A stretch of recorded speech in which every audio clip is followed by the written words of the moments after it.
ஓம் நம சிவாய. விஜய் அவர்கள் சொல்லியிருப்பார், எல்லாருக்கும் வீடு அப்படின்னு சொல்கிறாரு. ஒரு மோட்ரு சைக்கிள் வீடு வந்து ஆல்ரெடி இருக்கிற திட்டம் தான். இதில் என்ன புதுசாக அவர் சொல்கிறாருன்னு எனக்கு ஒன்றும் தெரியலை. ஏன்னு பார்த்தீங்கன்னா, குடிசை இல்லா தமிழ்நாடு, கலைஞர் கனவு வீடு, அது இல்லாமல் சமத்துவபுரத்தில் வந்து மக்களுக்கு வந்து வீடு, நரிக்குறவர்கள் அவர்களுக்கான வீடு, அப்புறம் இலங்கை மக்கள், அதாவது தமிழ் மக்கள் இங்கே இருக்காங்களா, இலங்கையிலேருந்து இங்கே வந்து தமிழ்நாட்டில் வந்து அகதிகளாக இருக்கிறவங்க இப்போ வந்து சரியாக மாறிட்டாங்க.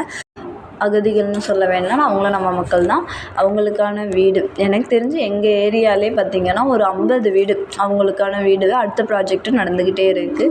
இதெல்லாம் ஆல்ரெடி நடந்துக்கிட்டே இருக்குது. எல்லாருமே அது இல்லாமல் மோடி வீடு, இது பிஜேபி சென்ட்ரல் கவர்மெண்ட்லேருந்து மோடி வீடுனா அதுவும் இருக்குது. அதனால் தமிழ்நாட்டில் மோஸ்ட்லி எனக்கு தெரிஞ்சு குடிசை இல்லாத வீடு எல்லாருக்குமே சொந்த வீடு வந்து அமைஞ்சிருச்சு. இப்போ வந்து இவர் புதுசாக வந்து என்ன பண்ண போகிறாருன்னு தெரியலை. இவருக்கு உண்மையாகவே பேச தெரியல, இல்லை பேச வந்து எழுதி கொடுக்குறவங்க இவரை தப்பான வழியில் நடத்துகிறாங்களான்னு என்னன்னு தெரியலை.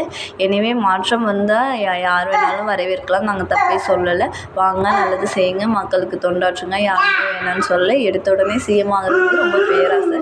வாங்க, எதிர்கட்சி ஆகுங்க, எது வேணாலும் உங்களால் என்ன பண்ண முடியுமோ பண்ணுங்கள்.